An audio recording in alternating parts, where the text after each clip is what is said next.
right. Good morning. Good morning. I have a lot to talk about as your Earth counselor.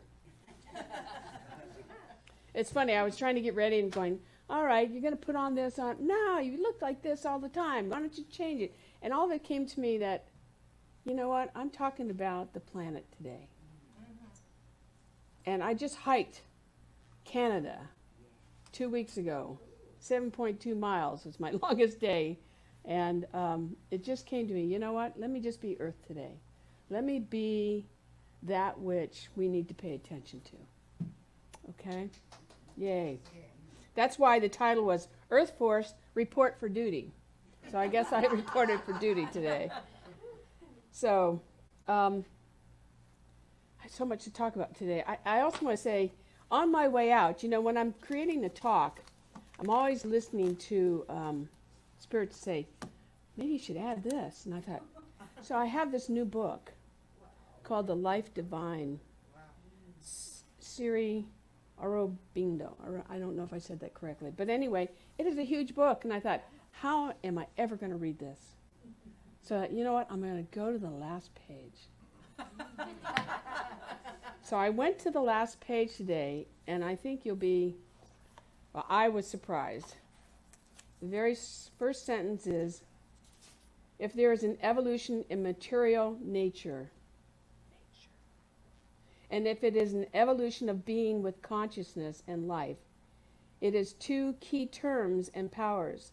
This fullness of being, fullness of consciousness, fullness of life, must be the goal of development towards which we are tending and which will manifest at an early or later stage of our destiny. It's what I'm talking about today. Can you believe it? I'm like, oh my God. The last page is my talk. So here's what Ernest Holmes says. Let's see if this comes up. Thank you. Life must enter living. Life. We are life. And God must flow through man. We are man and woman. If there's to be a real representation of the divine through human. In other words, where we are, what we do, how we act, what we think, has to flow through life. It must flow through life. And it flows through us. We're it. Hope you're ready. We're it. So this month is obviously I'm talking about planet Earth. And I think the thing that I want to say is, I don't know about you, but I tend to forget about that. Even though I got an acre of land, you know, right now it's very earthy. It's very dirty. And because it's hot, you know, it's dry. And yet, for me, I have to go away to really enjoy the earth, which I have a few pictures of Canada today that, and this is not about my trip, okay? So it's not like that. Yeah, a slideshow, right? You didn't come here for that. But it's about recognizing where do we go to commune with the earth. You were at the beach this morning. Yay, I love it. I love it. I wish sometimes I lived down there. You know, but it's gorgeous down there. But anyway, the point being is, how do we do that? How do we do that? Or do we forget about it? Chris, you're at the beach too, don't you? Yep. Do we forget about it? How many of us forget about it? I know I do. Raise your hand, everybody. We all do. Oh, and you're at the beach too. Gosh, I may have to move down to the beach. You guys are all down there. Anyway, the point is we need to not do that anymore. We need to be consciously aware of our connection to the whole. Not just to our own busy lives. Anybody have a busy life? Oh God, mine was so busy this week. So I found this picture. I thought it was pretty profound. You know, it's an incredible representation of, are we in balance or out of balance? And here, the green is giving to the soil. It's saying, let's bring it back into balance. So what's below it says, this entire month is about giving to nature, bringing balance to a natural resource that we sometimes forget. Not just the earth and our surroundings, and this is the key here, but to ourselves in relationship to our surroundings. That means people, places, and things. So this is about all of this. It's about the wholeness of all of it, not just about the earth. David Thoreau says, heaven is under our feet as well as over our heads. It's all around us. And yet the simple truth is we cannot be divided against ourselves. If we do that, if we're divided, then life dies. Life dies. And so there's so much going on in the world right now. Sometimes it feels that way, right? It feels like, I have nothing to do here. I cannot do anything to make this better. But the truth is we do. And I have a little formula it's my formula that I tell everybody. Now everybody gets to hear it. So I also think that sometimes we are, and I know for myself, I'm out of balance in my life. It's real easy for me to sit in front of my computer and just work. Anybody do that? Or like in that, work. Work hard. Because we're told we have to work hard, right? Yep. Work hard, make a lot of money, and then retire, and then die. The truth is, we have to find some balance. So even today, as I always practice before I come, I have this window, and I actually have a table that will come up like this, so it looks like I'm really at church. But as I'm looking out my window, and I'm reading my talk or whatever, I look out at my tree, and I have a jacaranda tree right outside my window, and it's started to bloom. Now, jacarandas bloom at different times of the year, and I haven't seen a bloom on this particular tree all year. So it was like, so I got to bring that nature back into me. It's things like that we have to start to discover and not forget. It's so easy. It is so easy. Now, in my writing of this talk, I also thought, so what do other people think about? And the word was thoughts of how to achieve balance. And here's a picture of somebody gave me.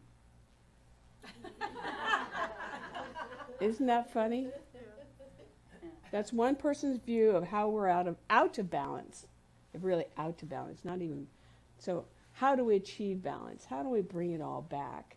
But truth is, I did type in thoughts on how to achieve balance, and that's what came up. I thought that was kind of interesting. Really a different way of looking at it. So I want to say that, our governments all over the world are trying to, in fact, maybe today there'll be some really good legislation that will enhance that today in the United States. But they're all trying to figure out how do we bring balance to the environment, to the earth. And yet, it really comes down to us. You can have all the legislation you want, but if all of us ignore the real simple stuff we can do, then guess what? It isn't going to work anyway.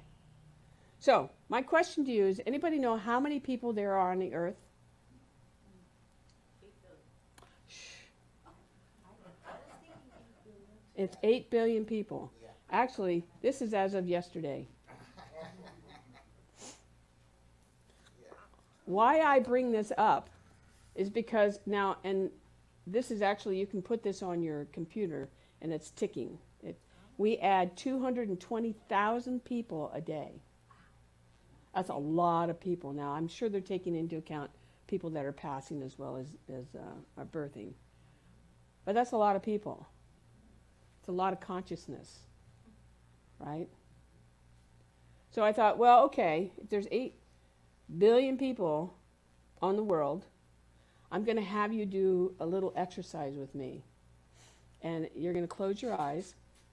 And what I want you to imagine is that you are part of that 8 billion. And everywhere in the space in this sanctuary, out in the street, everywhere you look. So close your eyes. Everywhere you look, so just in your mind's eye, just kind of turn your heads. There is a person. You're not being smothered. You have plenty of room around you. But there's 8 billion people that you can imagine are around you. And now I'm going to give 8 billion people, right this moment, some methods to create balance. And as I mention these, what I want you to do is to feel your body. How does it feel to have 8 billion people do these things all at one time? And so 8 billion people get up every day with a smile on their heart.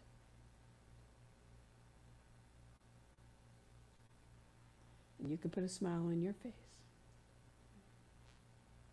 You're one of the 8 billion. 8 billion people take 5 minutes to give thanks to the earth and all its gifts. To the oceans, to the waters. 8 billion people bless the skies, the air, the water, and the ground. Somewhere there's a sense of relaxation because we're all doing this together. 8 billion people are aware of each other's breath. And so together, let's take one breath in and let's breathe it out. We're doing that together.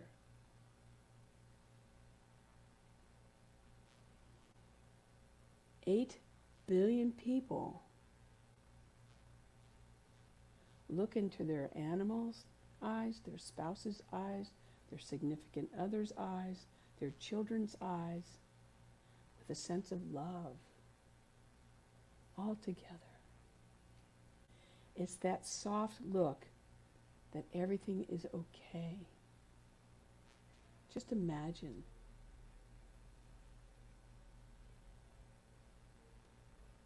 And 8 billion people are all doing one thing at the same time to make their environment cleaner and healthier.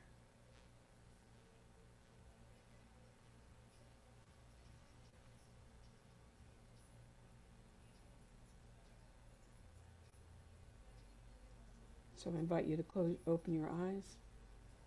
Can somebody check what that is out there? It's another 8 billion person that wanted to come in.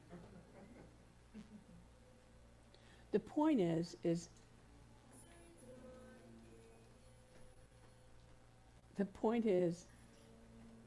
he's part of us.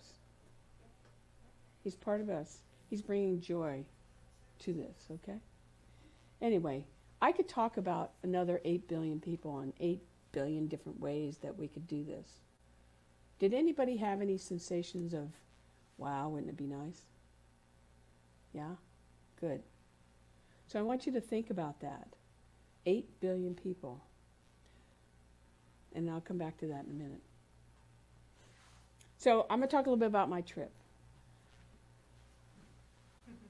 Some of you know what happened to me and some of you don't. But thank you very much.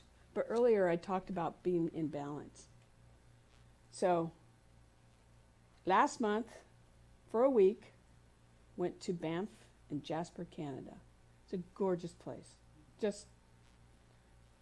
You'll see some pictures. During that trip to get there, though, I had an adventure. The adventure of not having my luggage at all for the whole week. Oh, gosh. The adventure of being bumped off of 2 flights. Oh. The adventure of traveling for 23 hours before we got to a hotel. But there was one thing that I noticed as this was all happening, because Cindy was crying at one point, sitting on the ground and going, "What about my flight?" I'm watching my luggage out there by the plane, not getting on the plane, and the plane driving away. But the thing that happened during that trip, which was still amazing to me, is that we kept trying to find an emotional balance through the whole thing. We're moving towards some kind of balance. How How do we emotionally take care of ourselves? How do we emotionally do the next thing? And intuitively, both of us are going, we should go do this, or we should go do that. Did we do that? No. But we kept trying to create this emotional balance, which is an important thing, because we do it naturally, but we don't necessarily notice it. But because we kept finding this natural, this emotional balance, that the trip ended up being really cool. It ended up, I hiked every day, even got to ride an e-bike the last day because I could not hike anymore. And the thing that was probably the most interesting is I found out that you don't need a lot of stuff in a foreign country. You need a toothbrush, underwear, toothpaste. We need a pair of shorts. We both brought our boots with us, so we had boots and socks, so we were okay there. And of course, Eddie Bauer was perfectly there for me. So, and I had this shirt with me, so I had to buy a couple of t-shirts, long shirts. So you can survive when these things happen, but we don't think about that. We just think, oh, the devastation, and I kept going, I don't want to think that. I don't want to go there, because I go there, then I'm going to go down that rabbit hole. I'm going to go down to the place that I don't want to be, because here I am in God's country, in God's country. And we'll be reimbursed a little bit, not much, but we'll get some money back, and we survived. We survived. See, the thing is as I'm trying to create balance, it's trying to say, okay, so part of this being bumped off the second flight, fortunately we had a friend who just by happenstance said, oh yeah, I want to come to your trip too. Happened to get there before us, and we said, texting, thank God for technology, is texting, can you get a hotel room? Because we're not going to get in until midnight. So we got into the room, and it was all there. We had the hotel room.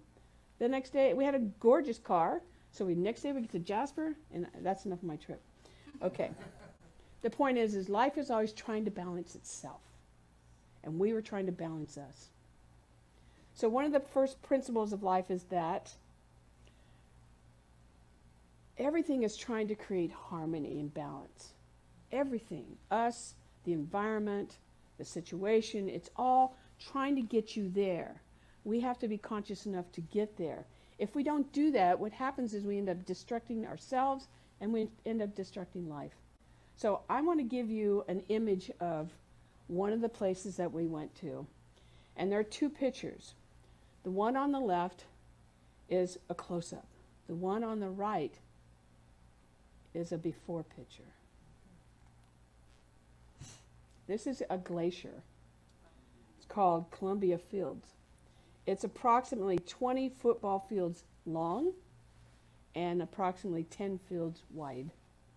And if you look at the picture on the left, I don't know if you can see it, but there's some little dots. Those are people. Those are people, which to me is silly. If we're trying to save the earth, why are we putting people in the middle of a glacier? The picture on the right, the reason I show you this, because they've been measuring how the glacier has been receding for over 100 years. The picture on the right is, if you look where the road is, that's where the glacier used to be in the 1900s. When they had to do cart and buggy over to discover the lands, the horses, they had to go through that. I'll just read a little bit of this. It says the Columbia icefields remnants of the last 20,000 years of glaciation that covered most of Canada is one of the 17 glacial areas adjacent to 144 miles of Icefield Parkway. I won't get into all that. It says the glacier is retreating, however, it's winning out. The retreat is winning out worldwide at an alarming rate due to the rapid global warming over the past several decades. Currently, it's losing about 16.4 feet a year. So within our lifetime, possibly it can be gone. Now, I'm not an environmentalist, and I'm not trying to advocate that you got to go save the glacier. I just want to bring consciousness to us that we do have a way to do this. And it's not by legislation necessarily. So where you see the water on the right side right now is an empty field. And in that empty field, people have been putting up rock formations. And I found one that made me step back and say, you know, we're out of balance. And we need to do something about it. On the left is the picture from a distance, but the whole field looks like that in the background. And people have built these statues out of rocks, which I think is pretty cool. Now I want you to look at the picture on the right, though. If you look at the bottom left foot, we'll call it a foot. It looks like a foot.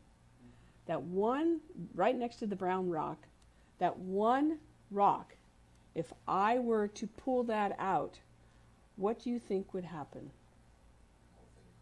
It would all collapse. That's right. That's how fragile this environment is. All we have to do is pull one rock out.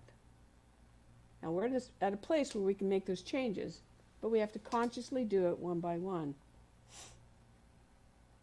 See, the thing is we are what I call interdependent upon each other. The environment, our food, our water, the earth, all of this.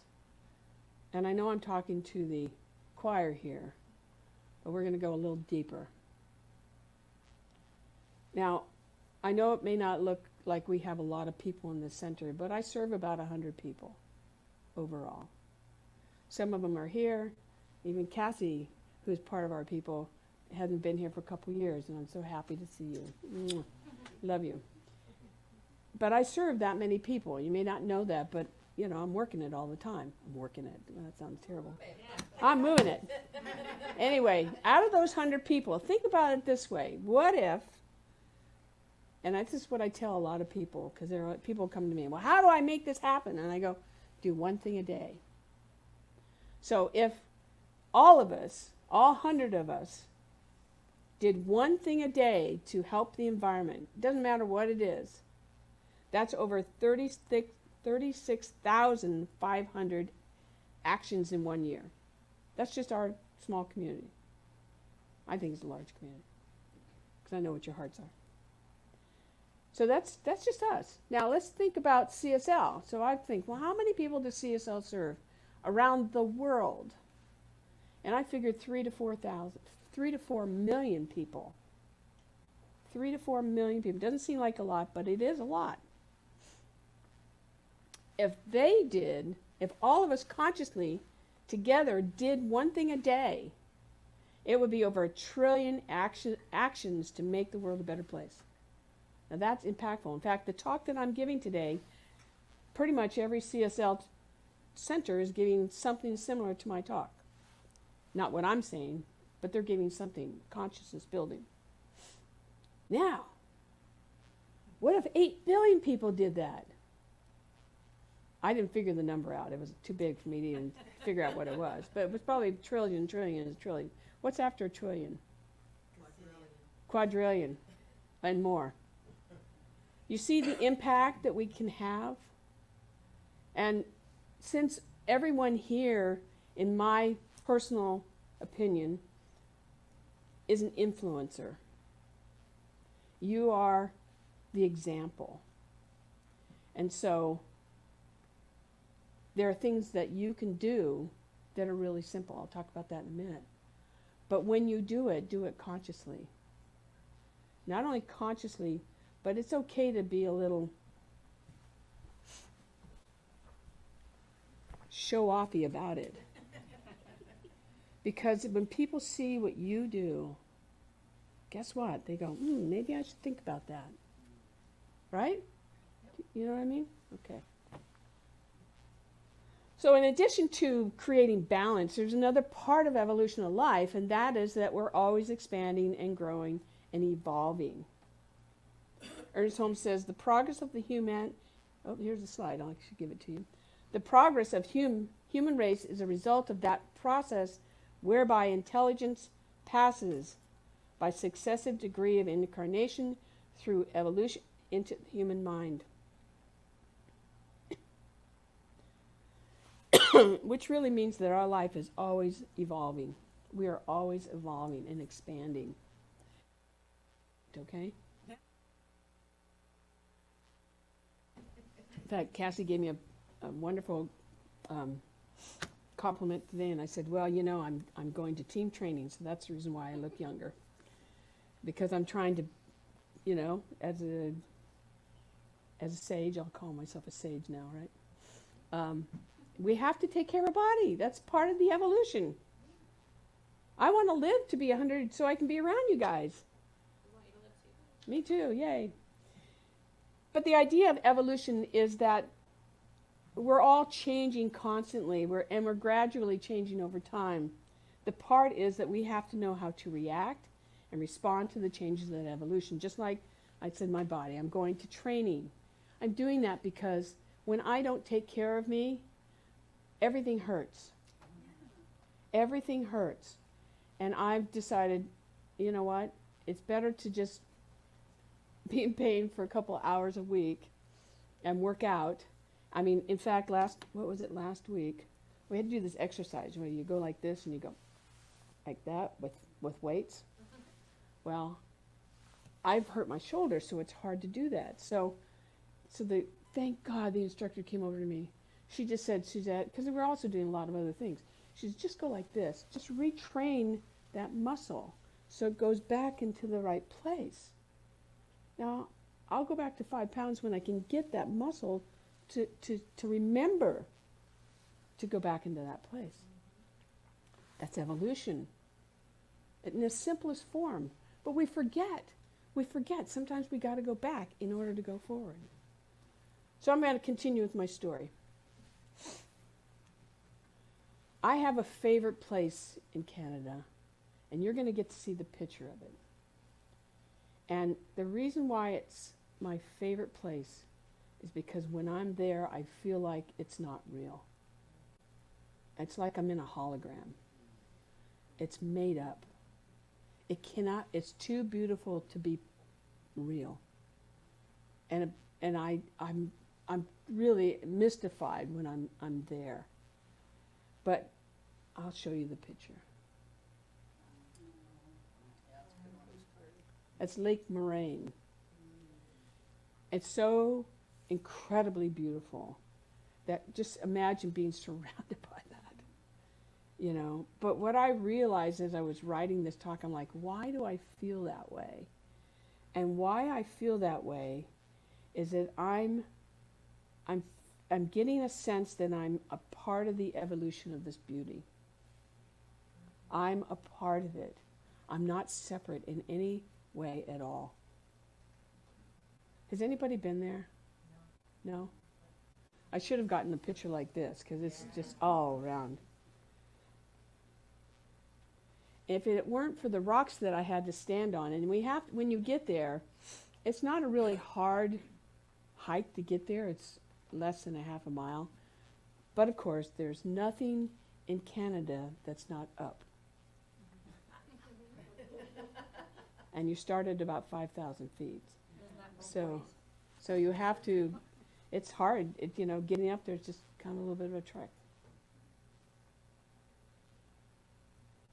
But what I want to point out here is the evolution and the balance that's being created by the entire environment and the people that visit there, because that's as far as you can go. You cannot get into that lake. At least as far as I could tell, you couldn't get into the lake. So it's pristine. But I looked at this and I said, that is life giving to life. It's giving itself to allow us to see the beauty in it. So the clouds bring the rain, and the rain brings the snow.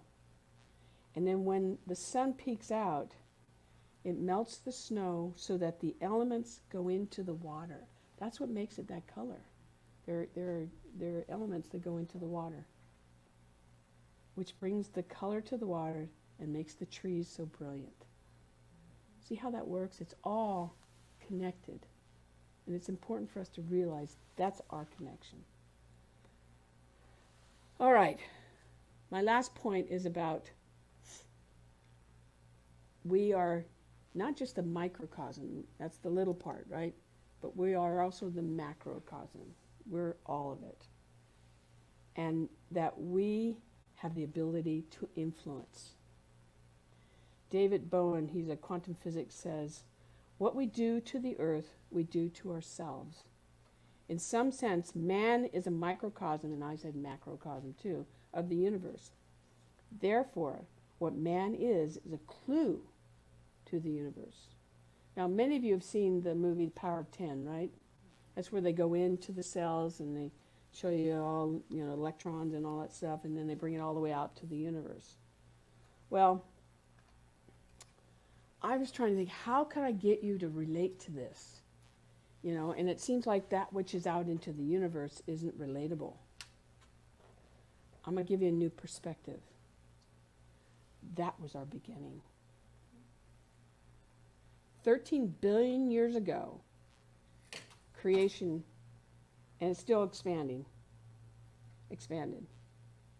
And so today, I've asked Martin to bring up, this is the surprise I wouldn't tell you too about, to bring up the images of the Webb telescope. And you can put this on your computer. In fact, yesterday as I was looking at this, I watched it. And it's a repetitive pictures, but don't put it, okay, leave it there. Don't turn the music on yet. But there's music behind here. And I listened to that for about an hour. It's just like, oh. But here's what I want you to get. You're going to see images that are 13 billion years old. I know. But that's when we began. That's when we started. Whether it was a big bang or however it all happened isn't important. What's important is that's out there. And through time and evolution, we got to this place, and now we're here. We are here in this moment to do something about it.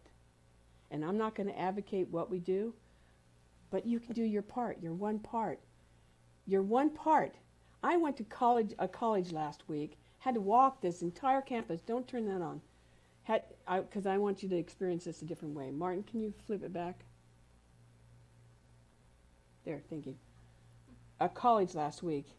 And you know what I did when I walked to college? I picked paper up. That's simple. You guys that live at the beach, I'm sure you're doing that all the time. Picking trash up. What's that one young man, I don't know his name, who's trying to get the plastic out of the ocean, and he's created this contraption to do that? So I want you to just think about your own environment, where you live, the places you live, the freeway that you're around, the trees that you're involved in. What can you do? Just think about that. All right, so we're going to move into this, and I'm going to ask Martin, for all of you that are online, you'll be able to see this also, is I'm going to ask him to play the music, because it's really profound. And so just be mesmerized by the images that you see. Listen to the music and allow it to remind you of how old we are. And I'll read a little bit of history, and then I'll shut up for about a minute or two so you can just have the experience. And can we turn the lights all down, please? All right, so go ahead and put it back on. And you'll notice it's real time right now. So turn the music up just a tiny bit. And I'm going to read something, and then we'll turn the music way up. These are the first images from NASA's James Webb Space Telescope, offering humanity a stunning new view of the universe. A first-of-a-kind infrared image so distant in the cosmos that it shows stars and galaxies as they appear 13 billion years ago against the blackness of space. Webb's first deep field shows a kaleidoscope of galaxies, some appearing as luminous points, while others look bent and streaky, warped by gravity on their long journey to Earth. The Webb telescope infrared eyes have pulled these normally faint and distant objects into sharp focus, providing a view of some of the never-before-seen galaxies and star clusters, NASA officials said. The oldest light from some of these objects date back roughly 13 billion years ago, in the early days of the universe. So turn it up. So let's just enjoy this for a couple minutes.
Think about it. We are part of that creation. We are truly part of this. And we are not separated. Now we call it God, we call it an infinite intelligence, we call it source, we call it why, we call it many names. And I think this is why we look to the skies. Because it was our beginning. And it has just continued to evolve, just like we have. So we can go ahead and turn that down and change it. I want you to get that. So if you're not feeling that, go to your website and turn this on, because it's pretty incredible. It's pretty incredible.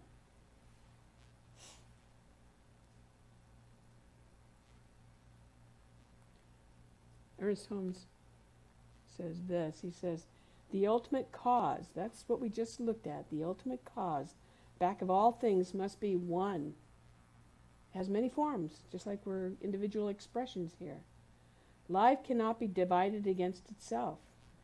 When I looked at that, I looked at birth, constant birth, constant birth. The infinite must be one, for there could not be two infinite beings. Whatever changes take place must take place within the one. And then I thought, you know what? It needs to go farther than that. And the farther, I said, our work is to realize our connection with the whole and to act upon what is possible. We can't solve all the problems or the issues, but we can do what's possible. Yes? Some heads? Okay? All right. That's the only thing I want out of you tonight. Yes. Okay. So how do we get involved? How do we do this? I'm going to conclude with some things for you to think about. So during the week, I want you to notice the air inside your place and outside your place, your home, where you work. Just notice the air and take a deep breath in. It was so, when you go into hiking, that's about the only time I get to really smell the trees. I love smelling the trees, but it's just faint right now. I want to, after a good rain, it's really there, but not during the dry season. But I want you to be curious about the air. Where I live, I'm always breathing the air, because I'm breathing, well, I won't say all the elements I'm breathing, but there are horses out there. There are horses, and there are dogs, and there are cats, and there are trees, and there are all kinds of things. But I'm breathing that. I'm trying to feel my environment. And if you're, and someone told me this, I won't mention who it was, but this is a long time ago. If you're in an environment where there are no trees or no plants, see if you can just grow a little something. Someone was telling me a while ago, a long time ago, they said, yeah, I moved into this place and there was nothing around me, so I built a little stepway out to my place, and then I put a little garden in there. It's that simple. Make your environment work for you. And then, as I mentioned, pick up the trash. I love to go to schools, because I'll go to school and somebody will drop their stuff, right? It's trash. So I look around, and I go like this, and I go, and put it in the trash can. On purpose. Because I want people to think about that when they walk down the way. And because we are the example, okay? What we have to do is we have to heal the earth. We have to heal what we have, and we have to do what our part is. So I'm going to, we have an affirmation, and the affirmation has 10 words in it. But instead of you saying it, I'm going to read it to you 10 times with an emphasis on each individual word. And I want you just to feel it. And maybe I'm overdoing this today, but I just know that we have to hear this over and over and over till we remember it, and it embodies it, okay? So I invite you to close your eyes one more time, and then I will pray us out and have more music. I'll read the affirmation first. I'm one with all of life on planet Earth. I am one with all of life on planet Earth. I am one with life, all of life on planet Earth. I am one with all of life on planet Earth. I'm one with all of life on planet Earth. I am with all of life on planet Earth. I am one with all of life on planet Earth. I am one with all of life on planet Earth. I am one with all of life on planet Earth. I am one with all of life on planet Earth. I am one with all of life on planet Earth. And so as we end this talk today, I know, beyond a shadow of a doubt, beyond any argument I might have in my mind, is that spirit is everywhere. God, the essence, the intelligence, whatever name you want to call it, is everywhere. Everywhere, ever present, at every moment, in every breath, in every situation, in all of its different forms. and that each one of us are fully, completely connected at any moment that we realize. There's never, ever a moment of separation. There's never, ever a moment of them and me, or me and them, or them and that out there. And it is all one. It is all perfectly one, and we are fully connected. And so I know and accept today that we have bridged the gap of our birth of the universe to who we are today.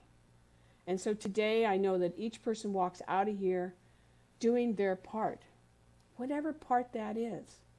It may be small, it may be large, it may be governmental, it may be just sweeping the sidewalk. Every action makes a difference.